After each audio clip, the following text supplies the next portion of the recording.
a toujours un petit phénomène qui consiste à dire « Ah ouais, mais bon, pour eux, c'est facile ». Les gens ne voient pas. Ils ne voient pas le travail qu'il y a en amont, ils ne voient pas les mains, même si on les diffuse de temps en temps sur Instagram. On a les mains dedans. Quand on nettoie l'alambic et qu'il y a eu des lits dessus et qu'elles sont au fond et que c'est pâteux, c'est pas agréable. Ça fait partie du jeu. Donc cette patience, cette capacité, cette résilience à pouvoir à la fois se remettre en question sans baisser les bras, à trouver des solutions quand apparemment il n'y en a pas, et à essayer. Bonjour à toutes et à tous, bienvenue pour un nouvel épisode du podcast Mindflow. Donc aujourd'hui on se retrouve dans un cadre un petit peu particulier. On n'est pas dans un appartement, on n'est pas sur un canapé, mais on est dans un bâtiment, donc dans une entreprise. Donc on est avec Arnaud, donc Arnaud Valour, dirigeant de la distillerie Valour-le-Maire. Donc aujourd'hui on va parler donc, de plein de sujets différents. On va aborder des sujets comme l'entrepreneuriat, la géopolitique, concilier justement peut-être vie pro, vie perso, tous ces sujets qui gravitent vraiment autour de ces thématiques-là. Donc je vous souhaite un bon visionnage et du coup on est parti. Donc, bonjour Arnaud, comment est-ce que ça va? Très bien Valentin, très bien. Parfait, donc c'est vrai qu'aujourd'hui je suis assez content de faire cet épisode ici, c'est la première fois, c'est une grande première, donc à côté d'un alambic en plus, c'est vrai que c'est un peu original. C'est vrai que ça change, hein. ça change du décor un peu classique autour d'une table et puis avec deux chaises, donc voilà. Je voulais vous poser deux petites questions, j'aime bien commencer par ça. Quelle est la dernière chose que vous avez appris au cours des dernières semaines ou quelque chose qui vous a marqué? J'aime bien commencer. C'est même pas les dernières semaines, c'est les dernières 24 heures. Je ne sais pas si je l'ai appris ou si j'ai eu la confirmation, c'est dans la relation commerciale. Hier, j'ai eu la chance de faire une masterclass, une dégustation chez un de nos premiers clients, Alban, qui tient la cave Mon Altervino à Troyes. Et c'est quelqu'un qui est venu nous voir en 2020, alors qu'on ne devait pas avoir ces installations-là. On avait un alambic, on n'avait même pas les cuves, on faisait tout dans des bidons plastiques. Enfin, c'était assez épique. Et c'est pour moi le style de relation commerciale rêvé qui se construit dans le temps, qui est basé sur l'échange. J'aime bien dire qui est l'inverse du pied dans la porte que certains prônent. Qui n'est pas basé sur l'agression, qui est basé sur effectivement l'échange. Tu aimes, c'est génial, comment on peut t'aider à vendre, est-ce qu'on peut être là à tes côtés, et c'est quelque chose qu'il comprend, c'est quelque chose qu'il fait très bien. Il nous demande d'intervenir pas toutes les 5 minutes, mais à des moments assez stratégiques pour lui. Et précis. Et précis. Et pour moi, pour nous, pour la distillerie, c'est juste génial. C'est-à-dire qu'on est en parfaite harmonie, en parfaite symbiose, s'il faut le dire comme ça, avec un client. Et dans la relation commerciale, savoir prendre du temps, et c'est ça le message, hein, le grand message, la grande leçon quelque part. Et la morale qu'on en tire. La morale, c'est se dire que de temps en temps, il faut savoir faire un petit pas en arrière, prendre du temps, laisser les choses se mettre en place et pas toujours être à taper aux portes et vous mettez la porte, je vais rentrer par la fenêtre et puis si vous refermez la fenêtre, je vais mettre mon pied dans la porte. Moi, c'est un côté commercial qui ne me va pas du tout. Je crois beaucoup au travail et à la rencontre et il y a des choses qui se passent et c'est génial. Et puis il y a des choses qui ne se passent pas et c'est génial aussi, peut-être parce que ça ne devait pas se passer. Donc c'est plutôt ça, moi, la leçon des dernières 24 heures, cette confirmation-là.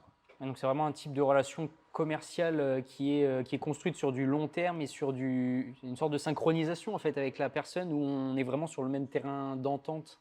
C'est exactement ça, c'est un coup de foudre, on pourrait dire ça comme ça, un coup de foudre presque personnel hein, sur une façon de travailler, sur une façon d'envisager la relation commerciale de son côté. Savoir dire les choses, dire que nous on aime bien quand on nous dit ça c'est bien, ça difficile, ça j'arrive à le vendre, ça je me rends compte que j'y arrive pas ou que c'est beaucoup plus compliqué parce que nous ça nous aide aussi à calibrer notre offre plutôt que d'avoir ouais vos produits on n'arrive pas à les vendre, bah oui mais vous les avez aimés, vous les avez achetés, c'est que le problème il est ailleurs et on va venir vous voir et on va en parler sans aucun problème, mais il y a des moments où ça se fait de manière automatique. Quand un caviste, comme il est, nous invite et invite ses propres clients pour qu'on puisse leur parler directement, moi je prends toujours ça comme quelque chose de juste formidable. Il nous fait confiance au point de nous dire ces gens-là, je les sélectionne spécifiquement pour vous. Et ça se transforme, c'est-à-dire que la soirée, elle est basée sur l'échange aussi, elle est basée sur un échange avec des gens passionnés, et pas simplement le mode foire, qui existe aussi, qui est intéressant aussi pour nous, mais qui est basé sur « bonjour, je vous fais déguster, bonjour, je vous fais déguster, bonjour, je vous fais déguster, ah, vous voulez pas déguster, c'est dommage », et ainsi de suite. Là, on est vraiment dans un échange et des questions, et votre alambic, il est comment, et pourquoi il n'est pas en cuivre, pourquoi il est en inox, et comment vous faites les jeans, et ainsi de suite. Le seul truc qui nous manquait hier soir, c'était de pouvoir leur faire la visite, quoi. Et ça, on ne peut pas le faire ailleurs qu'ici. Oui, forcément. Mais ce style de rapport, encore une fois, qui prend du temps, entre la rencontre, entre la sélection, entre le premier réassort, entre le deuxième réassort, et hier soir, le niveau de confiance, c'est de dire tu as de nouveaux produits, amène-les, on va les faire déguster aux clients. Moi, en tant que caviste, à l'époque, j'aurais jamais pris le risque d'arriver avec des produits que je n'ai pas sélectionnés moi-même pour mes clients. Et les clients le croient, les clients l'aiment, lui, il nous aime, et du coup, ça fait… une sorte de cercle vertueux Exactement. de développement commercial et qui est sain d'une certaine manière, du coup, ce qui est une certaine honnêteté et transparence, je suppose, dans les relations aussi avec. Donc ça, clairement. C'est génial. Bah, c'est un sacré enseignement, et je pense que c'est une très bonne chose que beaucoup peut-être de commerciaux ou d'entreprises aussi devraient considérer peut-être plus que d'une approche peut-être plus globale ou un peu en mode, comme vous dites, foire, qui est aussi bien, mais peut-être… Ça correspond à certains types de structures, et je ne peux pas aller à l'inverse. J'ai des confrères qui travaillent comme ça, qui travaillent presque au porte-à-porte. Hey, je vous fais déguster. C'est bien, ça marche pour eux. Moi, perso, c'est pas mon truc, quoi. C'est pas mon truc, j'ai pas envie d'être invasif.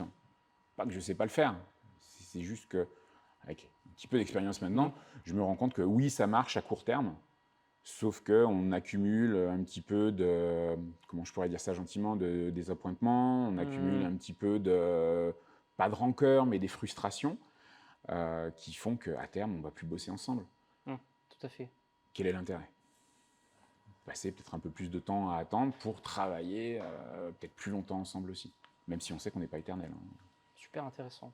Et vous avez parlé justement un peu de perso, vous, ce que vous pensiez. Est-ce que vous pouvez vous présenter Bien sûr. Rapidement et la manière dont vous le souhaitez? La manière la plus classique, c'est de commencer avec la naissance et de faire tout le périple. Non. La partie la plus, je sais pas, peut-être la plus intéressante, c'est quoi? C'est le parcours. Qui a une partie d'international, notamment au niveau de la formation, puisque j'ai fini mes études à Londres. Pas du tout en mode distillateur, distillerie, mais toujours avec une envie de produits français ou des produits à développer à l'international. Ça, c'est dans mon ADN, j'allais dire, depuis que j'ai 16 ans. Puis un voyage en Californie où alors à 16 ans, visite d'un domaine viticole, ça fait un peu bizarre, mais on est français ou on ne l'est pas. Et dans ce domaine viticole, dans la Napa Valley, je me rends compte que l'œnologue, il est français. Les fûts sont français. Les références à la façon de travailler, France. Et je me dis, mais c'est génial ça. C'est-à-dire que la France a un pouvoir gastronomique quelque part à l'étranger qui est énorme à l'international. Ouais.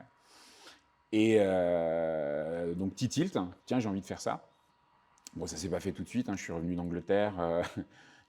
Je devais faire mon service national, parce que je suis encore de cette génération, on ne dirait pas comme ça, je fais beaucoup plus jeune, mais service militaire. Et comme quoi l'honnêteté, ça paye. Service militaire, en fait, ça me bloquait un petit peu pour trouver un premier poste, parce qu'on me disait, enfin, le retour que j'avais des entreprises, c'était « Ah, mais vous n'avez pas fait votre service militaire. » Oui, mais si vous me faites un job, je n'ai pas besoin de le faire. Si vous me faites une offre, on peut leur dire « Je ne fais pas mon service national. » D'accord. Et le problème, c'est qu'ils ne voulaient pas s'engager. Du coup, je vais faire mon service. J'arrive à Versailles. J'avais quand même réussi à dealer avec l'armée que si je devais faire quelque chose, je serais intégré à l'ECPA, les établissements cinématographiques et photographiques des armées. Donc un job plutôt dans ma branche, communication, marketing, donc plutôt sympa. J'arrive à Versailles pour mon intégration et le lendemain, visite médicale, normale. Et le médecin me dit vous avez envie de faire votre service? Je lui dis non, pas particulièrement. C'est bon, rentrez chez vous. L'honnêteté paye. D'accord. D'accord. C'est vrai que c'est assez déroutant d'entendre ça. C'est super. On n'aurait jamais pensé, Et alors, Bon, derrière, vous avez envie de faire votre service national, c'était passage sur la balance avant. Je ne suis pas une brindille. Je pense qu'ils se sont dit, bon, voilà, quoi, s'il peut y échapper, c'est peut-être pas plus mal pour lui. Mais l'honnêteté paye vraiment. Oui, pour le coup. Et je ne suis pas le seul à qui on a posé la question. D'accord. Et j'ai vu mes camarades, parce qu'en fait, je sais pas, 12 heures, 24 heures, on se fait des amis. C'est ce qui est génial à l'armée, c'est on se fait des amis. Et ils m'ont regardé avec des yeux grands comme ça, quand je leur ai dit, ben non, moi je rentre. Hein. Et mais comment t'as fait? J'ai juste dit que j'avais pas envie de le faire. Donc, assez bizarre. Je prends un train, je rentre chez moi. Un mois après, j'avais mon premier poste. Vous avez quel âge à ce moment-là? Bah, quel âge? Ouf, c'était en 2000-2001. Donc, je suis de 77, je vous laisse faire les maths. D'accord. Donc, je rentre chez moi. Un mois et demi après, j'avais mon premier poste dans un club d'entreprise. Un club d'entreprise qui réunissait à l'époque 90 entreprises, métallurgie dans la vallée du Gier, à côté de Saint-Etienne. Ça s'appelle le Club Gier Entreprise, toujours actif, toujours très performant, super intéressant comme expérience. Et dans ce club d'entreprise, à un moment, ma chef, Brigitte, et le président de la structure me disent bon, Brigitte attend un heureux événement. Génial, félicitations.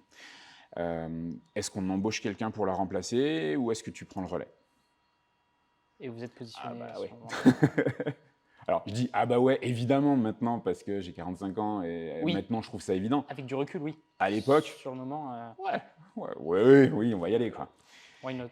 Et exactement. Ouais, le pourquoi pas, il faut essayer, quoi. Et, mais c'est aussi parce que c'était un cadre qui convenait, un cadre bienveillant. C'est pas la mise au défi. Oui, c'était un environnement qui poussait peut-être justement aussi dans ce sens-là. Ouais. Un environnement de chef d'entreprise. C'est-à-dire que le club d'entreprise s'adressait principalement à des chefs d'entreprise. Et c'est alors, je ne sais pas comment on peut le définir, mais là aussi, il y a ce côté, on est ensemble. D'accord. Donc, à partir du moment où tu fais ton boulot, important, on sera là. Tu as besoin d'un coup de pouce, tu as besoin d'un coup de main, on sera là. Bienveillant. Et ça, c'est important aussi. C'est-à-dire qu'on prend un risque, certes, mais ce n'est pas un risque qui peut tout remettre en cause, quoi. C'est un risque qui est mesuré et en quelque sorte plus ou moins maîtrisé, même si on ne maîtrise jamais totalement, parce que le risque reste le risque, mais le risque zéro n'existe pas, mais c'est quand même mesuré et encadré d'une certaine manière, et qui est fait pour pousser justement au développement. C'est un peu ce côté garde-fou. C'est-à-dire que à n'importe quel moment, j'ai un support, j'ai quelqu'un, j'ai un référent qui peut me dire là, t'es bien, là, t'es un peu moins bien. Et quand on a l'âge que j'avais à l'époque, encore une fois, je vous laisse faire le calcul, c'est super important. C'est super important de sentir que, OK, on a la capacité à bouger, mais on a des guides. Le guide, important le guide. De savoir qu'on ne va pas tomber dans le ravin. On va peut-être s'en approcher, mais on ne tombera pas dedans. Donc, super expérience. Et puis, forcément, Brigitte est revenue. Et quand elle est revenue, il fallait faire un choix. C'est-à-dire que moi, je repartais sur mon ancien poste. Donc là aussi, petite discussion super bienveillante avec l'idée que je pouvais prendre mon temps pour trouver autre chose. Et cette autre chose, c'était le bureau interprofessionnel des vins de Bourgogne.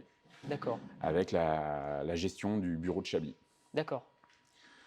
Donc là, je me rapproche un peu plus de la partie rêve, les produits français à l'étranger, ce développement-là, puisque le poste à Chablis, c'est ça, c'est la promotion et la défense d'appellations en France et dans le monde. Donc on retourne un petit peu au final avec ce qui s'était fait pour le...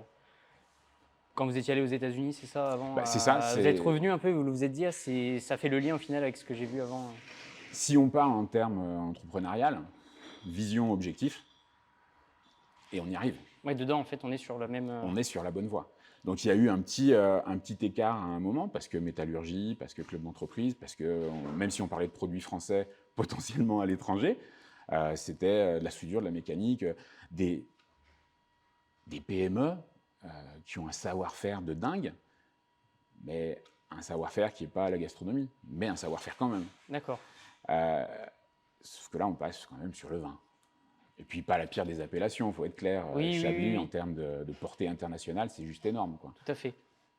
Donc voilà, le petit lien qui est fait avec, avec le rêve, avec le plan de base, travailler sur les produits français, défendre ce côté France partout dans le monde, quoi.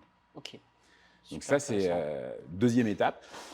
Et puis, après ça, aventure entrepreneuriale propre, c'est-à-dire la création d'une structure de conseil d'accompagnement, plutôt dans le domaine vin, parce que finalement, j'avais les Oui. pieds dedans. Oui. Ce qui m'a permis de rencontrer un client qui voulait créer un caveau avec tous les autres viticulteurs à Chablis, mettre ça en avant.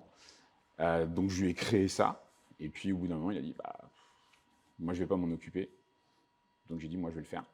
Donc c'est ce qui a créé Signé Chablis à l'époque. Donc un concept un peu bizarre, les vins de Chablis dans Chablis, plusieurs référencements de professionnels, des vins au verre, une cinquantaine de vins au verre pendant la période touristique, D'accord. ce qui ne se faisait pas du tout à l'époque aussi. La partie Eno Bistro, des petites planches, vous voulez manger à n'importe quelle heure, vous pouvez venir manger à n'importe quelle heure. Donc un concept un peu 360 autour de cette thématique-là. Exactement, ouais. Essayez de prendre un angle qui n'est plus un angle, qui fait qu'on arrive à tout servir en même temps. La formation, boire un verre, manger en privé si on le souhaite, manger sur le pouce si on le souhaite, mieux connaître les appellations, enfin vraiment essayer de tout englober. Alors, ce qui était assez drôle à l'époque, c'est que les rumeurs, parce qu'on a toujours des rumeurs, Oui, c'est le job, hein, quand on est évidemment. entrepreneur, il y a toujours le petit côté il va se casser la gueule, ça ne marchera jamais. On est à Chablis, pourquoi il va vendre du Chablis? Et puis, avec le temps, ceux qui ne faisaient pas les petites planches, ils se mettent à faire les petites planches. Ceux qui ne faisaient pas de formation se mettent à faire des petites formations. Et c'est assez drôle, parce qu'on se dit, ouais. Et c'est à ce moment-là où on a gagné, entre guillemets. Mais moi, c'est aussi à ce moment-là où je me dis, ok, c'est quoi la prochaine étape? C'est pas la peine de se faire rattraper. Il y a, quand on entreprend, on arrive à toujours avoir un temps d'avance, si on est un petit peu innovant.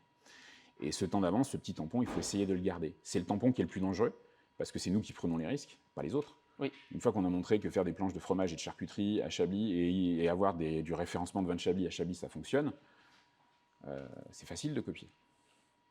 Tant mieux d'ailleurs. Donc l'idée à ce moment-là, c'était de se dire, j'ai un étage que j'utilise quasiment pas, j'utilisais pour des soirées privées, pour de la restauration privative. D'accord. Et l'idée, c'était de se dire, j'ai suffisamment de place pour créer une micro-brasserie. D'accord. Idée un peu bizarre. Qui est venu comment du coup Alors, si on va dire, certains vont dire à l'instinct, non, c'est simplement qu'on a les yeux ouverts. C'est ce qui se passe en France, ou ce qui ne se passe pas en France à l'époque. Oui, forcément sur ce secteur-là et cette thématique Et microbrasserie, États-Unis, Angleterre, en fait partout dans le monde, sauf en France, boom extraordinaire. Donc je ne peux même pas me prévaloir de dire, parce que je suis un génie. Non, je ne suis pas un génie. C'est simplement que je m'informe, je lis des trucs, je reste en veille par rapport à mon métier quelque part. Attention, quand je dis reste en veille, ce n'est pas une action aujourd'hui, pendant 1 heure, je vais m'informer. C'est juste que c'est mon métier. Donc j'essaye d'être en contact avec ce qui se passe dans mon métier. Ça peut être une chaîne YouTube, ça peut être un site web, ça peut être une liste d'envoi d'informations. Donc il y a, encore une fois, je ne suis pas en train de dire je suis le génie, j'ai tout compris. Non, c'est simplement qu'on baigne dans quelque chose, donc on se prépare à prendre ses décisions quelque part. C'est plus l'instinct qui joue, c'est la préparation qui joue. Je ne sais pas si je suis clair. La préparation et pas l'instinct, oui, parce qu'à force de baigner en fait dans ce secteur-là et autour de tout ça, on peut tirer tel levier, utiliser tel levier pour, pourquoi pas, actionner justement à ce moment-là et développer d'une certaine manière. Et surtout, je pense encore plus maintenant qu'avant, il existe des leviers qui sont encore plus facilement actionnables avec tous les outils et les évolutions qu'on a. Donc c'est vrai que c'est assez intéressant. Et je voulais rebondir justement sur ce point-là, du coup pour vous, comment est-ce qu'on fait pour, selon vous et votre définition, créer une entreprise en partant de zéro? D'où est-ce que ça... Par quel point on commence? Je sais que c'est une question un peu... Non. En fait, il y a une réponse toute simple. On le fait. Il y a un moment où il ne faut plus réfléchir. La préparation, elle est là. On baigne dans un milieu. on s'est renseigné, on valide à droite, à gauche ces idées parce qu'on en parle j'espère en tout cas, qu'on va en parler à des professionnels, à des experts, à des amis, qui ne sont pas forcément des experts, mais qui sont des amis, qui vous connaissent aussi un petit peu. Et l'idée, en fait, c'est à un moment d'arrêter de réfléchir et de se dire, on y va. C'est quoi le risque? C'est quoi? C'est de l'argent, c'est du temps, c'est du matériel, c'est ma maison, c'est ma famille, enfin ainsi de suite. Et si on est à l'aise avec ce risque-là, on y va. On arrête de réfléchir. L'action. On passe à l'action. La proactivité et l'action de... Ou alors on attend que quelqu'un le fasse à notre place, prenne les parts de marché, se positionne, et parce que ça marche bien, on le copie. C'est possible, hein. Un peu frustrant, non, de passer par cette phase. Ah, il a réussi. Je dis ça, c'est ce qui s'est passé à Chablis, hein, la microbrasserie. On met les cuves à l'étage, on fait toutes les bières à l'étage, on tire des tuyaux et on va pouvoir servir au rez-de-chaussée. Sauf qu'il m'a fallu trop de temps pour réfléchir, et entre-temps, il y a une brasserie qui est ouverte à Chablis. Donc, action. Et bon, la brasserie ouvre, très bien. Ils font ça en grand, super bouteille, positionnement génial. Moi, j'ai plus envie de faire une brasserie. C'est quoi le... Ah, je vais être très méchant. C'est quoi le niveau au-dessus? Mais qu'est-ce qu'on peut faire d'autre? Qu'est-ce qu'on peut faire différemment? Différemment, et qui existe peut-être pas, ou alors qui est fait d'une certaine manière, mais on peut faire encore mieux, en fait. Exactement. Et là aussi, est-ce que c'est l'instinct? Est-ce que c'est la chance? Ou est-ce que c'est des années de préparation à évoluer dans un milieu, à se tenir au courant? C'est sans doute un petit peu des trois. Distillation. Donc distillation, qu'est-ce que ça implique? Ça implique d'avoir un alambic. Enfin, c'est ce que je pensais à l'époque. En fait, on peut faire une distillerie sans alambic. Mais c'est une autre histoire, on en parlera un autre jour. Et coup de fil à des faiseurs, un coup de fil aux douanes pour comprendre un petit peu comment ça fonctionne. Parce qu'une distillerie, c'est une grosse contrainte administrative. Si on prend des chiffres, avec mon associé, on s'est formé à l'automne 2018. D'accord. La création officielle, les statuts déposés, on va reparler de cette date magnifique, de l'entreprise, les statuts, c'est le 13 mars 2020. D'accord. Et entre-temps, c'est pas... qu'est-ce qui se passe aujourd'hui? Oui, tiens, il fait beau, on va aller dans le jardin. Non, entre-temps, c'est rendez-vous douane, on essaie de comprendre, rendez-vous banque, ça d'accord, ça il faut le remplir. Formalité et faire sa checklist en fait pour... c'est en quelque sorte référencer une sorte de grande checklist avec tout ce qu'il y a à faire. C'est ça. Pour et après ensuite décider peut-être de le faire ou ne pas le faire. Et à chaque étape, en fait, c'est pour ça que le risque, il est envisageable. C'est-à-dire qu'à chaque étape, on peut dire stop. C'est-à-dire quand on rencontre les douanes et qu'ils commencent à dire « Ah, donc finalement, vous y allez. Ouais. Alors, il va y avoir ça, ça, ça et ça à faire. » Ok.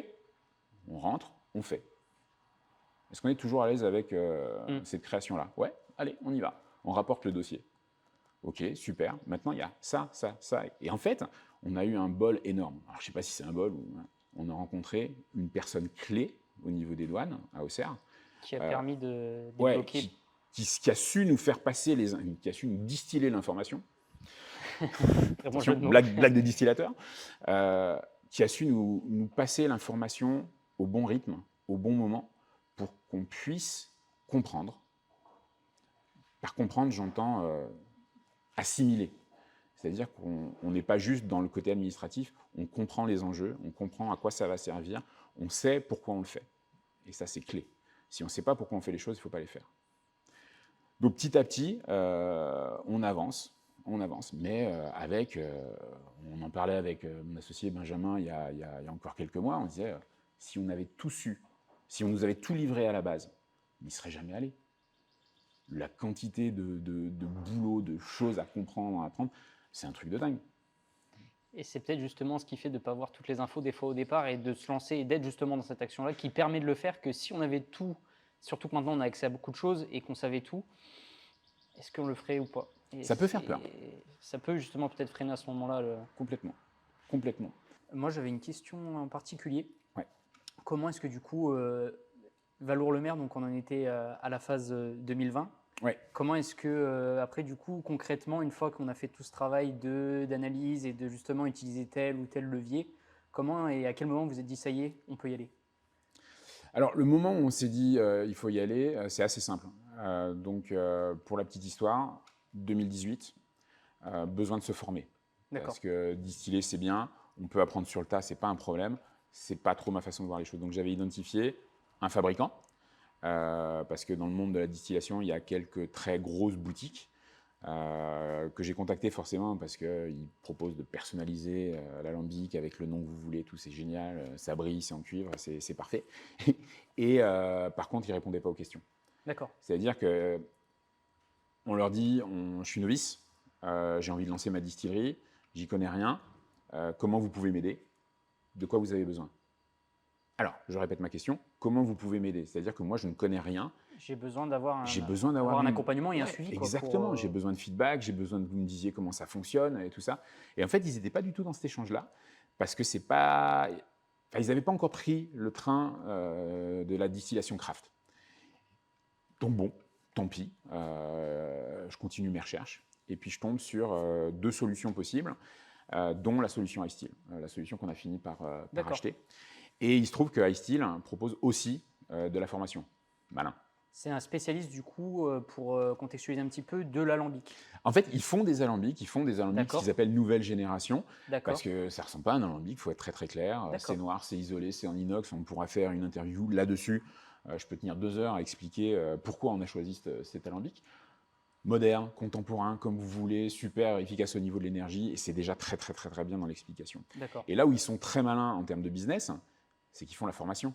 Ils vendent leurs produits et ils vendent forcément le service qui va derrière. Ils vendent déjà la formation, ils vendent le petit alambic pour pouvoir faire ça chez soi. On n'a pas le droit en France, mais sur le principe pour faire ça chez soi.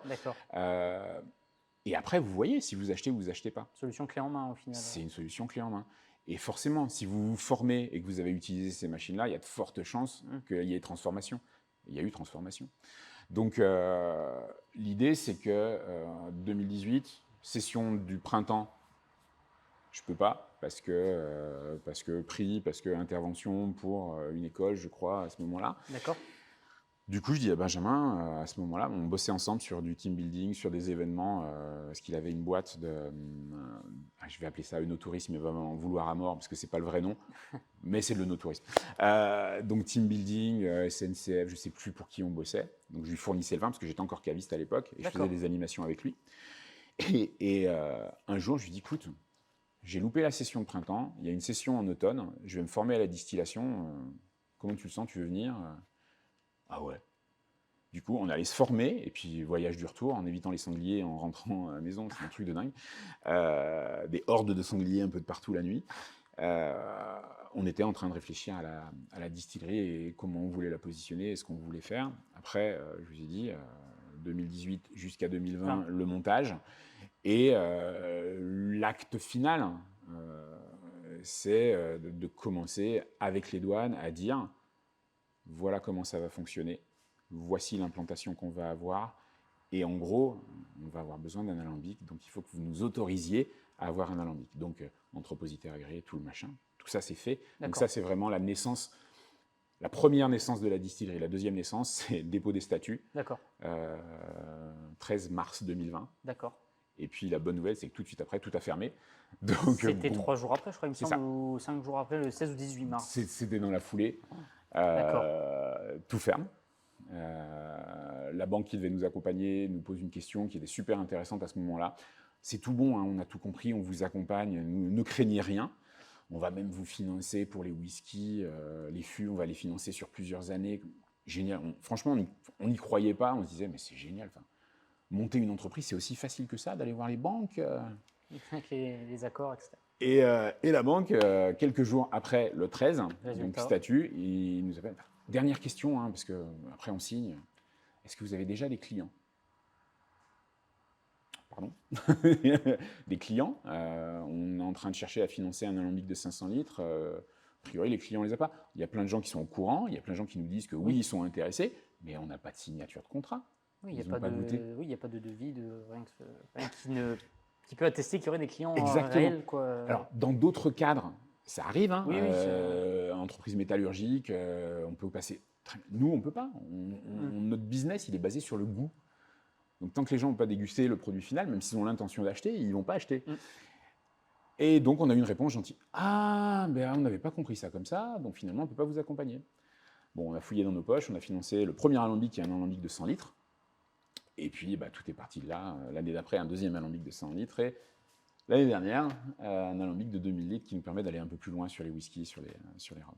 Donc, la décision, en fait, c'est pas une décision, c'est plein de micro-décisions qui font que. C'est un peu des stop and go. C'est on avance, ça passe, c'est bien, on a compris, on est à l'aise, cool. On passe une étape. On va à l'étape supérieure. On va à l'étape supérieure. Et contrat d'associé, machin et tout, on blinde tout. Et puis, on y va. Ouais, on y va, statut. C'est à ce moment-là où ça a vraiment commencé. Et du coup, comment est-ce que vous avez géré la partie parce qu'au final, la banque dit non. Ok, vous allez fouiller dans vos poches. Et du coup, concrètement, sur le terrain, qu'est-ce que ça a donné du coup pendant la partie Covid? Est-ce que vous avez pu mettre en place des choses? Comment est-ce que vous avez repensé ou pensé du coup le business en tant que tel? Alors, la partie Covid, aujourd'hui, je la vois avec plutôt le sourire. Le jour même, je n'étais pas très content. Alors pas par rapport au Covid, hein, ça, on n'y pouvait rien, par rapport à la banque. Très sincèrement, si on a pu aller jusqu'à la 2000 aujourd'hui, c'est grâce à ça. C'est-à-dire que première chose qui a été faite à ce moment-là, c'est de dire, bon, mauvaise nouvelle, pas en arrière. C'est pas un pas en arrière dans le sens où on arrête tout, c'est là, il faut faire une pause. Là, il faut faire une pause et réfléchir.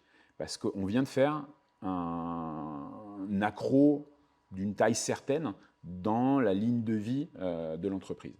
Donc, petite phase de prise de hauteur, si on préfère, plutôt que de faire un pas en arrière. Prise de hauteur, qu'est-ce qui se passe? Comment est-ce qu'on va faire du coup? Comment on fait? C'est quoi l'enjeu? Parce que le prévisionnel, il est plus bon. Parce que tout ce qu'on avait envisagé, ça ne marche plus pareil. Quasiment toutes les cartes, en fait, et tout le jeu est presque pas rebattu, mais doit se réarranger pour fonctionner correctement. Ouais, c'est ça, c'est sur les cartes, c'est-à-dire qu'on enlève, on imagine, on construit une tour et on commence à enlever les fondations. Donc la tour, elle ne tient plus. Donc l'idée, c'est comment on fait en sorte de soit de changer les fondations, soit de changer la tour, comment on remanie le truc. L'intérêt d'iSteel, c'est pas pour faire leur pub, pour afficher un code promo, là, mais c'est que eux, ils savent faire du 500 litres, ils savent faire du 100 litres, ils savent faire du 6 litres, ils savent faire du 5000 litres. La façon de travailler dessus est exactement la même. Donc si on travaille sur une 100, on est capable de travailler sur une 2000. Forcément, oui. Donc passer petit fouillage de poche, on se dit, bon allez, on peut financer ça nous-mêmes, on rajoute un petit peu. Et c'est ce qui nous a permis de nous lancer sereinement, petit à petit, et toujours avec un système d'étapes, un alambic. Très bien. Est-ce qu'on a besoin d'un deuxième? Ouais, on en a besoin d'un deuxième. Il y en a un deuxième de disponible? Ouais, hop, on y va. La 2000, pas tout à fait le même prix. Est-ce qu'on en a besoin? Est-ce qu'on va l'utiliser? Tout ça. Ouais, c'est possible, c'est bien, ça va nous ouvrir tel et tel marché. On y va. Est-ce qu'on aurait pu prendre 5000? Non, c'est ridicule. On n'a pas besoin aujourd'hui. Demain, que ça reste cohérent par rapport à le contexte et l'environnement qui est autour. Ouais. Les gens, ils aiment bien les chiffres. C'est combien un alambic comme celui-ci? Je vais vous faire une mauvaise réponse. Alors, il faut savoir que cet alambic-là, il a été en partie financé par les fonds FEDER. D'accord. Donc ça aussi, c'est important. Entrepreneuriat, c'est faire son métier, mais aussi savoir où il y a des aides, des machins, des trucs, soit des avances remboursables, ce qui est souvent le cas au début, ou quand on a fait ses preuves, de la subvention. Ouais, du financement. Donc ça, il ne faut pas hésiter, il faut y aller, parce qu'il y a de l'argent disponible pour vous aider à vous développer. Ça, c'est un bébé Covid. Hein. C'est, les gars, comment on peut vous aider pour relancer la commercialisation après Covid. Nous, il nous faut une plus grosse machine, il nous faut le marché du whisky, il nous faut le marché des rhums, il nous faut ça. On va vous financer 30% de la bestiole. 30% du coût de financement. 30% de la bestiole.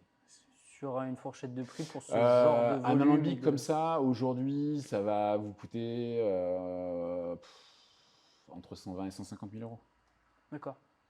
L'inox est devenu cher. D'accord, en effet. Et sachant qu'il en existe des plus gros formats ou des plus petits formats. Il existe des 5000 litres, il existe des 500 litres, des 1000 litres, voilà. Le même modèle, plusieurs formats. D'accord. La mauvaise nouvelle, parce que je donne un chiffre comme ça et c'est toujours intéressant, mais c'est pas l'alambic. C'est l'alambic c'est l'électricité, c'est le groupe de froid qu'il va falloir mettre à côté, c'est les cuves qu'il va falloir redimensionner. Autour, qui est aussi à prendre en compte en fait c'est un coût global en fait. Ouais. Oui, factuellement c'est le prix là, mais il y a tout ce qui s'ensuit derrière et parce qu'il faut allumer faut animer la bête. Exactement, c'est exactement ça. Il faut pouvoir la faire vivre. Et du coup, vous, qu'est-ce que vous en avez retiré pour l'instant, à l'heure actuelle où vous en êtes, de toutes ces, justement, ce que vous avez expliqué avant, d'un point de vue expérience en tant que chef d'entreprise, ou même personnellement, qu'est-ce que les leçons qui vous ont le plus marqué? Si vous devez en retenir quelques-unes, ce seraient lesquelles? La patience, encore une fois. Il y a toujours un petit phénomène qui consiste à dire « Ah ouais, mais bon, pour eux, c'est facile ». Parce que les gens ne voient pas. Ils ne voient pas le travail qu'il y a en amont, ils ne voient pas les mains, même si on les diffuse de temps en temps sur Instagram, on a les mains dedans. Quand on nettoie l'alambic et qu'il y a eu des lits dessus et qu'elles sont au fond et que c'est pâteux, et, bah, c'est pas agréable, ça fait partie du jeu. Donc cette patience, cette capacité, cette résilience à pouvoir à la fois se remettre en question sans baisser les bras, à trouver des solutions quand apparemment il n'y en a pas, et à essayer. Et de recommencer s'il faut recommencer et à adapter. Et adapter. Ouais. 500 litres d'alambic en projet, on ne peut pas 100 litres. Plus 100 litres, plus 2000. On avance. Et ouais, c'est peut-être la plus grosse leçon, c'est que de toute façon, ça ne va pas fonctionner comme on l'avait envisagé. Donc c'est bien de faire des plans, c'est génial. Quelle est notre zone d'adaptabilité par rapport à ce plan? C'est-à-dire qu'on a un chemin, c'est bien. Je parlais des garde-fous tout à l'heure avec le club JE, c'est génial. Mais dans ce chemin, il va falloir pouvoir s'adapter parce qu'on a prévu de faire... c'est simple. Au début, l'idée, c'était vraiment d'arriver à faire que de la série limitée. Dire, gin, on en fait 2000 bouteilles, après, il n'y en a plus. Il faut passer à autre chose. Sauf que le modèle, il ne marche pas. Il ne marche pas parce que même si beaucoup de cavistes vous disent ouais, « c'est génial, c'est ce qu'on veut », quand ils aiment bien quelque chose, ils aiment bien l'avoir tout le temps. Et ils ne vont pas s'engager sur un effort de commercialisation, parce qu'il faut se mettre à leur place aussi. Quand ils freinent une nouvelle référence, ils doivent apprendre cette référence, ils doivent apprendre à la vendre. Donc, changer les références en permanence, ça leur demande un effort supplémentaire par rapport à leurs clients. D'accord, ouais, donc du coup, ce qui n'est pas forcément l'idéal pour eux et du coup l'idéal pour vous. Exactement. Nous, on fait que trouver des solutions. Donc la gamme Origine, qui est arrivée un peu après la gamme Constellation, qui sont nos premiums, qui sont nos séries limitées, elle répond à ça. Une recette que j'ai développée pour tout le temps pouvoir la produire. Parce que c'est ça que je vais mettre en avant auprès des cavistes un peu frileux. Après, les cavistes qui sont moins frileux, qui disent non, moi j'adore les séries limitées, moi je veux faire un carton, tu me donnes 5 bouteilles en allocation, je suis super content parce que je vais très bien les valoriser à mes clients. Il n'y en a pas 50 000. La plupart. Mais il peut y en avoir quand même. Mais ils peuvent en avoir quand même. La plupart, c'est non, votre standard, c'est quoi? Votre classique, c'est quoi? Ce que je vais pouvoir trouver l'année prochaine, parce que si le client me en redemande, c'est plus facile de lui vendre ça que de faire un effort pour lui expliquer le truc un peu bizarre que vous avez créé.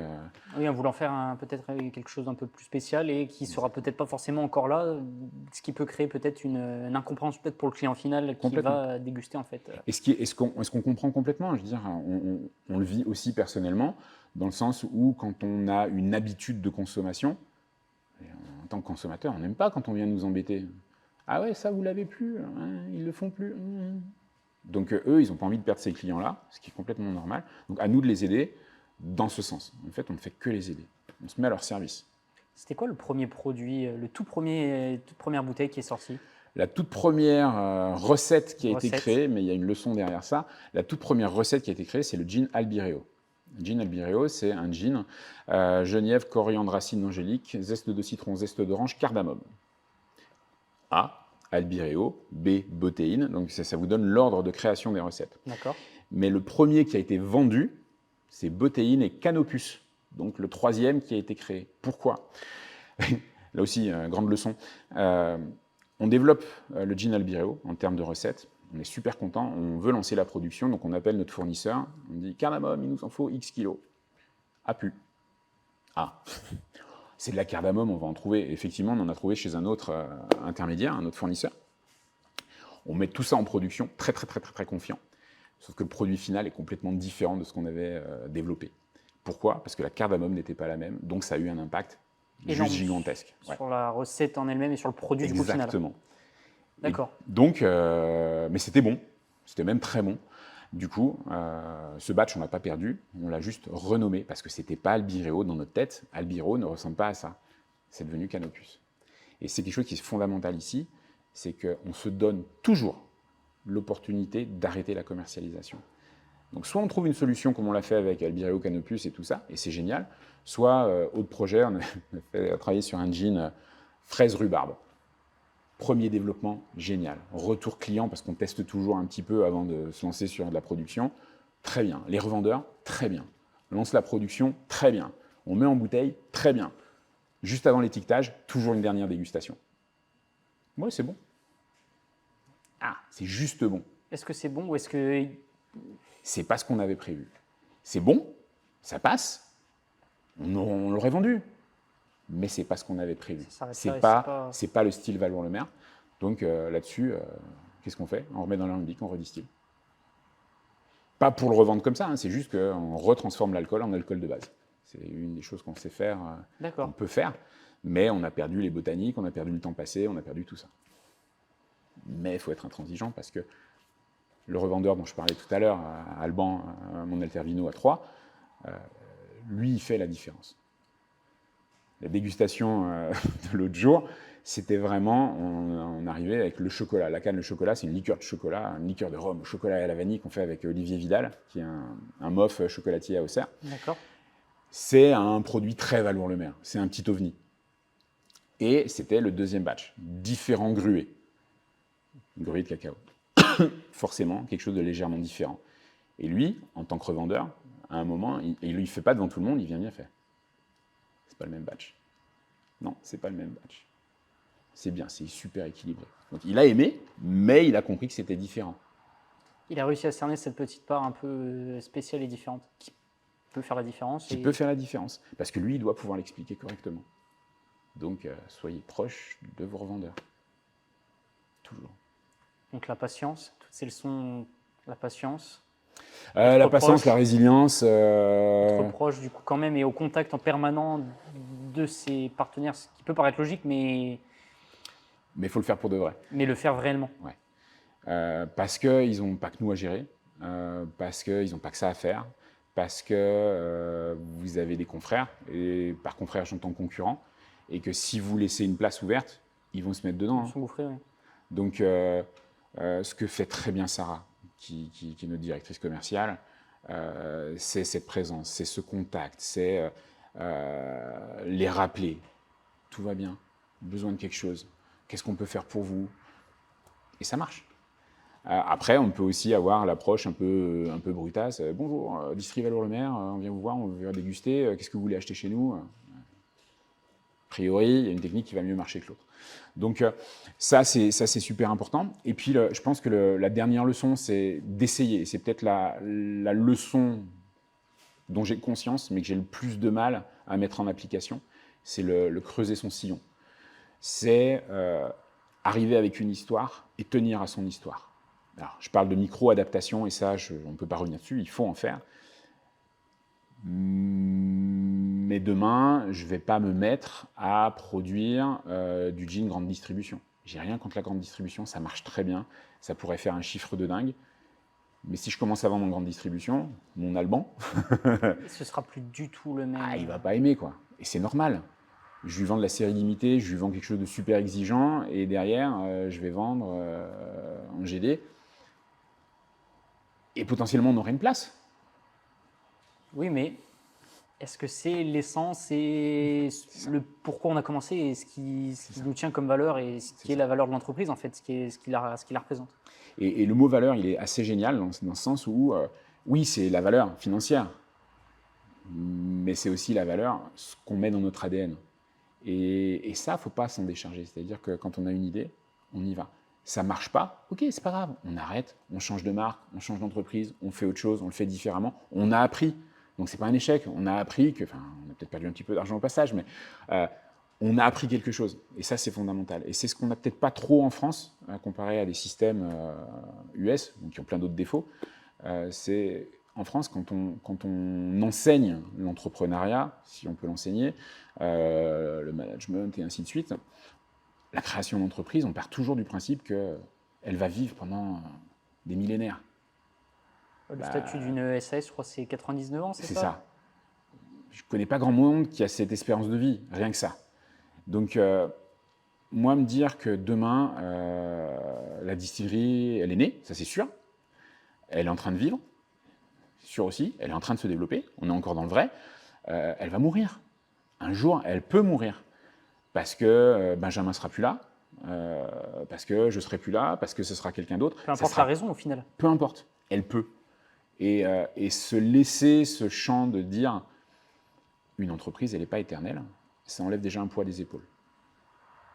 Et de peut-être laisser la place justement à l'anticipation et de prévoir peut-être quelque chose d'autre et ce qui peut se passer après pour justement rebondir, faire quelque chose de mieux, de différent.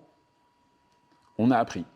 Et on a appris quelque chose. Et on a appris réellement. Et le système américain, il est un peu comme ça. Tiens, j'ai une idée, j'y vais, machin. Alors, c'est un peu plus casse-gueule sur plein d'autres choses, mais tu as créé une entreprise, c'est génial. Tu l'as fermée, c'est génial. Tu as créé autre chose, c'est génial. Alors, je ne suis pas en train de dire c'est bien aller aux États-Unis, faire quand même. Non, pas du tout. On est sur un système français qui est quand même plutôt très pertinent, mais sur certaines parts, sur certains aspects qui peut-être plus du coup dans la culture. La mentalité, la culture, voilà, c'est ça. La culture et la manière dont c'est perçu. Ouais, exactement. Où on peut partir du principe. Quelqu'un qui aujourd'hui crée une entreprise, c'est un exemple que je donne souvent quand je fais des interventions. La personne qui, quand il y avait les hand spinners, les trucs là, vous faire tourner, qui a vu la tendance, mais qui a compris que ça n'allait pas forcément être un truc à long terme, qui a acheté son conteneur, qui l'a revendu en un minimum de temps, et son entreprise a fait ça, elle est née, elle a vendu, elle est fermée.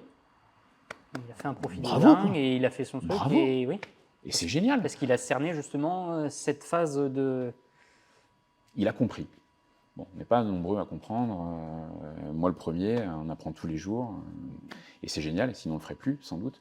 Mais se dire qu'il y a des choses sur lesquelles il faut tenir, il faut être intransigeant. Et puis, si ça doit fermer, ça ferme, quoi. Cette notion-là, elle est importante à garder en tête pour justement toujours se projeter, ne pas voir une fin. Ce que j'avais lu dans un livre, c'est les jeux finis et les jeux infinis. Je ne sais pas si ça vous parle. C'est dans un livre. Alors, j'ai plus le nom de l'auteur en tête, mais que dans la vie et dans les projets de manière générale, il y a des jeux qui sont finis. Quand tu joues à un jeu de société, un jeu de cartes, il y a un gagnant, il y a un perdant.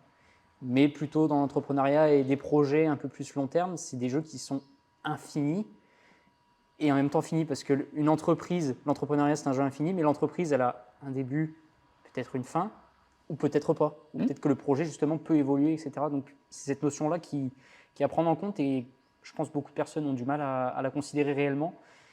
Et ce qui peut des fois freiner soit le développement de l'entreprise ou peut-être justement exploser le compteur. Complètement. Si on peut envisager qu'on se donne 10 ans pour faire quelque chose, 5 ans pour se développer, c'est pas exactement la même façon de voir les choses que quand on dit on a 99 ans. C'est ça. On n'a pas 99 ans. Donnez-vous 4 ans, 5 ans. Donnez-vous le fameux prévisionnel de 3 ans. Et est-ce qu'on est dedans ? Et peut-être qu'au bout de 3 ans, il faut se laisser une porte de sortie en disant j'y suis pas, est-ce que je tiens ? Est-ce que finalement c'est viable ? Ou est-ce que je m'étais donné 3 ans ? Là, la dimension, elle change complètement. Parce qu'on sait qu'on est dans un cadre et que ce cadre-là, il nous met une forme de pression, mais sans parler de pression que ce soit négatif ou positif, mais une pression qui est là et que peut-être on va essayer de respecter au plus possible et au mieux pour pouvoir justement essayer de faire le maximum sur cette période de temps. Ouais, c'est super intéressant de se donner des objectifs. Moi, je suis un très grand fan des objectifs. Alors, on redéfinira les objectifs une autre fois, j'imagine, mais pourquoi, quand on est serein, quand on n'a pas des fournisseurs qui nous font défaut, quand on n'a pas des clients qui râlent, quand on n'a pas la pression de la banque, donc quand on met ces objectifs en place, donc on est plutôt, encore une fois, bien, pourquoi pourquoi on ne respecte pas finalement ces objectifs en disant bah ouais, mais quand tout allait bien, je m'étais dit que ça c'était possible, finalement j'y arrive pas, il faut peut-être prévoir que le finalement j'y arrive pas, ça soit la fin. Plutôt que de s'entêter à se dire ouais mais machin, parce que c'est là où on va commencer à prendre des raccourcis, c'est là où on va prendre le contrat qui va bien, qu'on n'aurait jamais pris, mais tu te rends compte, ça fait rentrer de l'argent. Encore une fois, hein, c'est facile de le dire comme ça, quand on est au charbon. Sur le terrain, oui. Voilà, c'est un peu différent quand quelqu'un vous dit si tu baisses ton prix d'€1, je te le prends. Bah non, mon prix, je ne le baisse pas d'€1. Bah, de temps en temps, le prix, on le baisse quand même parce qu'on a envie d'avoir ce contrat, parce qu'il faut faire virer les salariés et tout ça. Donc je le comprends, j'imagine ce qu'on pourrait penser de ça. Oui. Mais si on prend un peu de hauteur, quand tout va bien, quand on se dit il faut que ça se passe comme ça, sinon c'est tout pourri, c'est pas bien, on va droit dans le mur, il faut peut-être garder ce moment de naïveté en se disant bah, finalement, ce qu'on a écrit, on n'y arrive pas, quoi. Si on devait être là à 3 ans, ça fait 4 ans qu'on bosse dessus, on n'y est toujours pas. Est-ce que c'est pas le moment de considérer une fin? De considérer une fin ou peut-être un gros changement qui permet de peut-être continuer sur une autre période de temps et de s'adapter. Complètement. Et de rebondir. Complètement. Là, je n'irai pas jusqu'à dire qu'il faut prendre un côté presque religieux, mais est-ce que c'est pas le moment de finir ce style plutôt que cette entreprise pour rebondir, pour créer quelque chose d'autre? C'est une sorte de réincarnation dans quelque cyclique, chose d'autre. C'est un processus qui est, exactement. Qui est cyclique, quoi. Ouais. On est, on vit, on meurt. Pourquoi ça ne fonctionnerait pas pour complètement. Une entreprise? Complètement. On parle souvent du cycle de vie du produit. Ça, tous les gens qui sont allés à l'école, ils l'ont en tête. De temps en temps, c'est pas complètement clair et pas complètement parfait, mais il y a un cycle de vie du plus gros produit ou du plus gros service de votre entreprise, c'est votre entreprise, c'est votre raison d'être. Donc, si elle doit mourir, à un moment, elle va mourir. Donc, est-ce que vous devancez cette mort en préparant un peu les choses et en sauvant les quelques meubles que vous pouvez sauver, ou est-ce que vous attendez que ce soit un huissier qui vienne, quoi? Ce qui est arrivé à pas mal d'entreprises, je pense, qui sont assez connues, comme Kodak, il y a eu d'autres, Nokia, avec les téléphones aussi, qui s'est dit non. Alors, qui arrivent à rebondir pour certaines d'entre elles, mais prévoir la casse, c'est assez stratégique quelque part aussi. Et je voulais, vous avez parlé un petit peu tout à l'heure de l'influence, on va dire, anglophone, anglo-saxonne, et peut-être un mode qui est différent. Quel impact et pas dire quelle leçon, mais quel impact ça a eu sur vous personnellement et sur le développement de vos entreprises de manière générale? Alors, pour faire simple, parce que je pense qu'il faut le vivre pour pouvoir vraiment le comprendre à 100%, pouvoir l'assimiler à 100%. Je crois que c'est même pas le côté anglophone. Anglophone, parce que pour moi, ça s'est fait comme ça. Mais l'ouverture culturelle est source d'impact bénéfique sur l'entreprise. Je ne parle pas forcément que du côté financier, mais d'arriver à avoir une ouverture d'esprit, c'est-à-dire pas je suis né à Saint-Étienne, je suis resté à Saint-Étienne toute ma vie, tous mes amis sont stéphanois, quand je pars en vacances, je vais à Lyon. Pour moi, ça limite un peu l'état d'esprit. Le fait de pouvoir bouger, de pouvoir se mettre un petit coup de pied aux fesses de temps en temps en disant je sors de cette zone géographique, je vais aller voir ailleurs comment ça se passe. Je pense que ça aide à prendre des décisions. Je pense que ça aide à comprendre les clients. Je pense que ça permet d'avoir accès à une quantité d'informations qui, ne serait-ce que l'anglais pour le coup, vous donne accès à de l'information qui n'existe pas en français. Même si DeepL, Google Translate, ChatGPT, je comprends que ça existe. Mais je comprends aussi que toutes les personnes qui sont allées aux États-Unis, au Japon, en Italie, en Espagne, en Allemagne, pour faire plus proche. C'est plus profond. Bien sûr, c'est un ancrage personnel. L'avoir vécu, c'est mieux que la traduction. Et c'est pour ça que je trouve que la langue anglaise, pour moi, mais ça peut être d'autres langues pour d'autres, ça donne accès à de l'information plus globale. Ça donne accès à une information plus variée, moins polarisée quelque part. Et puis, si on peut se déplacer, parce que c'est aussi une question financière, si on peut se déplacer, si on a pu faire 1, 2, 3, 4, 5 voyages, ça aide à ouvrir les yeux. Ça aide à comprendre que la vision française locale des choses, c'est pas la vision américaine ou sud-africaine des choses. C'est inspirant. Pourquoi ils font comme ça, eux, alors que nous, on fait comme ça? Tu ne sais pas de faire un mix un petit peu et d'ajouter ceci. Bien sûr. Et donc, du coup, si vous devrez retenir des leçons, des points sur lesquels qui vous ont marqué, qui sont vraiment différents sur l'aspect international, sur l'impact, sur vous perso et sur les différents business que vous avez entrepris comme Valour-le-Maire, comme Chablis ou sur du consulting. Alors la première chose, c'est qu'il n'y a pas forcément de limite. Parce que souvent, on se dit, ouais, l'international, c'est pas pour moi.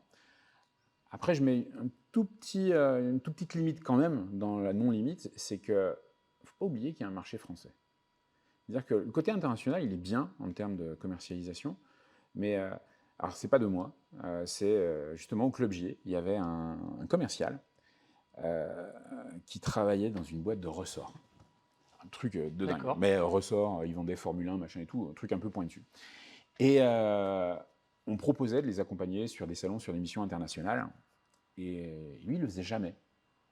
Et un jour, je lui dis, pourquoi comment ça se fait, quoi? Tu fais des trucs de dingue et tout ça. Et il m'a répondu assez simplement, tu sais, pendant que tout le monde cherche à aller à l'international, moi, je vais voir les clients en France. Et en fait, il utilise le local un peu élargi, un peu plus élargi, et les mecs, il va les voir. Et ça fonctionne. Donc, l'international, oui, mais il ne faut pas oublier le local. Donc, pas se donner cette limite de dire c'est pas possible. La meilleure technique, à mon avis, c'est pas forcément CCI, c'est très bien, Ubifrance ou anciennement Ubifrance, c'est très très bien. Je vais pas dire du mal. Partez en voyage. En plus, c'est agréable. Mais la meilleure étude de marché qu'on puisse faire, c'est investir, allez, on va se dire quoi, 3 000 € pour un vol, pour une semaine sur place, pour auparavant avoir pris des contacts, aller voir des cavistes, si c'est votre métier, des fournisseurs, si c'est votre métier, enfin, peu importe. Mais faites-vous confiance quelque part. Allez-y vous-même, parce que envoyer un agent, envoyer un expert, j'ai failli faire un expert, envoyer la CCI, je sais pas, c'est très bien. Mais la personne qui va prendre la décision, c'est quand même vous. Donc, voyez de vos propres yeux, faites cette expérience-là, parce que ça va bien se passer, ça va mal se passer. L'histoire, vous l'aurez vous-même. C'est pas ce que quelqu'un va vous conseiller, c'est vous qui l'avez vécu. Donc, en termes de coûts, il faudrait franchement qu'on fasse le comparatif. Mais au coût d'opportunité de ne pas l'avoir fait, que d'écouter. Surtout se dire, je fais appel à une agence, à un expert, oui, voilà. machin, parce qu'on les paye. Hein. Oui, c'est en principe, une étude de marché, ça se paye. Et passer une semaine avec votre compagne, pourquoi pas, sur les États-Unis, sur l'Angleterre, sur l'Italie, sur l'Inde, sur quelque chose qui vous inspire, pour voir par vous-même comment ça se passe. Je pense qu'en termes de coûts, on ne va pas être loin de l'équivalence, quoi. Donc il y a peut-être cette petite astuce à avoir en tête. J'ai envie de me lancer à l'international. Est-ce que moi-même, je vais vouloir me déplacer? Est-ce que je serais capable de moi me déplacer et de vendre moi-même et d'aller vraiment... Parce que les autres, si vous ne les formez pas, si vous n'avez pas le bon message, ils ne vont pas pouvoir vendre à votre place. Donc plutôt que de « ouais, c'est un super marché, tu vas voir, ça va bien fonctionner », ok, ce que tu me dis là, tu me donnes 2-3 noms, je vais m'occuper, je vais les contacter, je vais prendre rendez-vous. Telle semaine, je suis allé pendant 4-5 jours dans ce pays et je me rends compte par moi-même comment fonctionnent les clients, ce qu'ils attendent, comment les spiritueux sont consommés, comment les vins sont consommés, quand on communique, comment ça se passe. Ils sont très Facebook, ils sont très Instagram, ils sont très autre chose. Au contraire, ils sont rien du tout, il faut aller les chercher un par un. Et je pense que cette expérience-là, elle est assez fondamentale. Dire on va se développer à l'international sans se dire qu'on va bouger, j'ai un doute. Je ne dis pas que c'est impossible, je dis que j'ai un doute. Et puis après, deuxième leçon sur l'international, mais c'est une leçon qu'on peut mettre sur la France et sur tous les événements que vous voulez faire, c'est que quand vous les budgétisez, vous multipliez par 3, systématiquement. Le prochain salon que vous voulez faire, x3. La prochaine mission internationale que vous voulez faire, x3. Pourquoi? Le faire une fois, c'est la fois où vous allez commencer à observer et éventuellement à comprendre. La deuxième fois, c'est où vous avez commencé à apporter du correctif et vous commencez à être visible. La troisième fois, c'est là où vous êtes visible, où vous êtes à l'aise, où vous savez quoi faire et vous allez commencer à... Commencer réellement. Exactement. Donc, j'ai trop entendu d'entreprises, alors que j'ai accompagné, tout ça. Ouais, mais moi, ce salon, je l'ai fait, ça marche pas. Tu l'as fait combien de fois? Une fois, ça m'a suffi. Le one shot, est-ce que c'est pas peut-être un peu, oui, trop. Et t'en as retenu quoi? Mais il y avait personne sur mon stand. Ok, il ressemblait à quoi ton stand? Et après, on décortique et on accompagne, et naturellement, mais moi, j'ai tendance à insister sur le fait que on fait une opération Allemagne, très bien. Est-ce qu'on a le budget pour la faire 3 fois?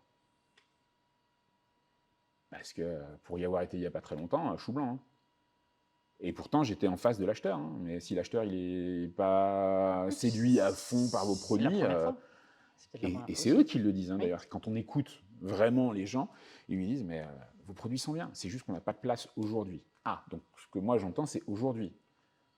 Et puis, bizarrement, la personne qui est passée sur ce contrat-là, parce que, encore une fois, on est à l'écoute, on est en veille, ça fait combien de temps que tu fais ça? Bah là, c'est la 3e année. Et ils viennent de me donner un contact pour un acheteur. Maintenant. Ah ouais. Donc, tu as prouvé que tu étais là pendant 3 ans, ok. Tu as prouvé que tes produits étaient qualitatifs pendant 3 ans, et maintenant, ils t'achètent. Bizarre, ça. Ça rejoint un peu la patience que ce qu'on s'était dit avant, quoi. Il faut... on a parlé à un moment, dans une autre vie, de légitimité. La légitimité, pour moi, ce n'est pas un problème. La légitimité, on l'acquiert. Moi, je suis légitime aujourd'hui pour faire des spiritueux. Pourquoi? Parce que j'ai ça. Non, oui. Donc, je suis légitime. Est-ce que je suis crédible? Est-ce que j'ai cette crédibilité de faire des produits d'exception français? Oui, bien sûr, parce qu'on est merveilleux chez Valour-le-Maire. Mais est-ce que tout le monde le sait? Est-ce que tout le monde le croit? C'est un autre débat. Et la crédibilité, que ce soit en France, que ce soit à l'international, elle se gagne par le temps.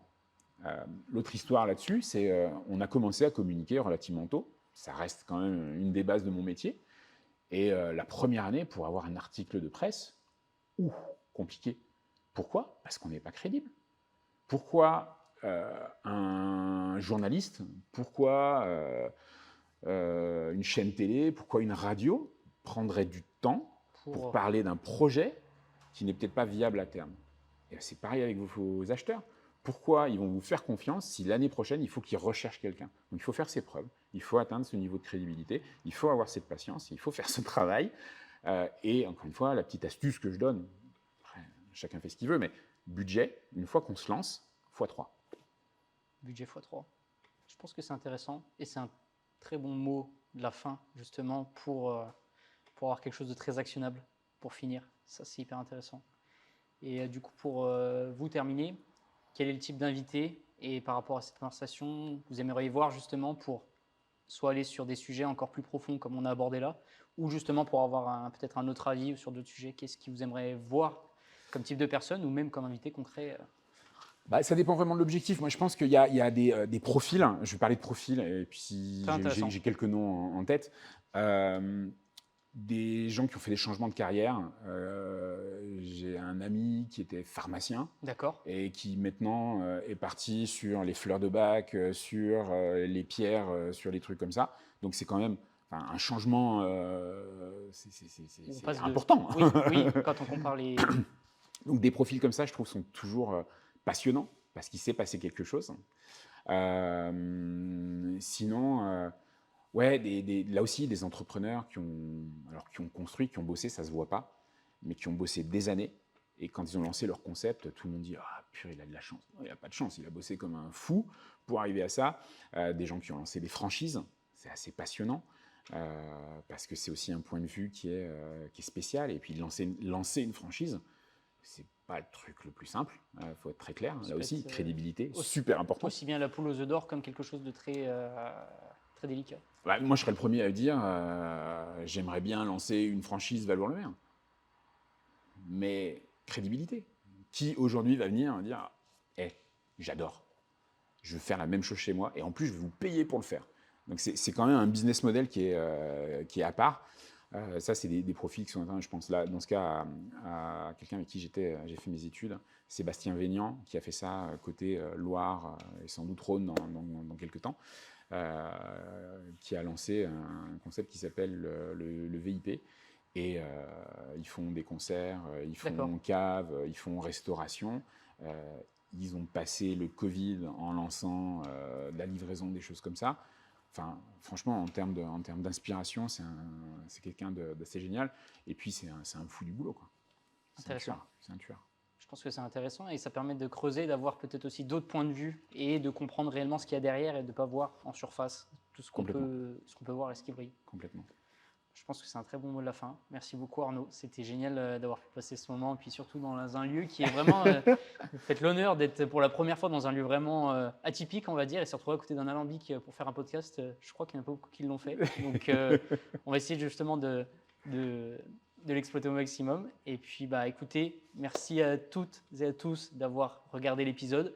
N'hésitez pas du coup à aller suivre tous les réseaux sociaux de Valour Le Maire qui seront en lien dans la description de YouTube et sur toutes les plateformes, Spotify, Apple Podcast et Deezer. Et je vous dis à très bientôt donc du coup pour de nouveaux épisodes avec de nouveaux invités qui arrivent très prochainement. C'était Valentin et Arnaud. À bientôt. Ciao, ciao. Merci Valentin.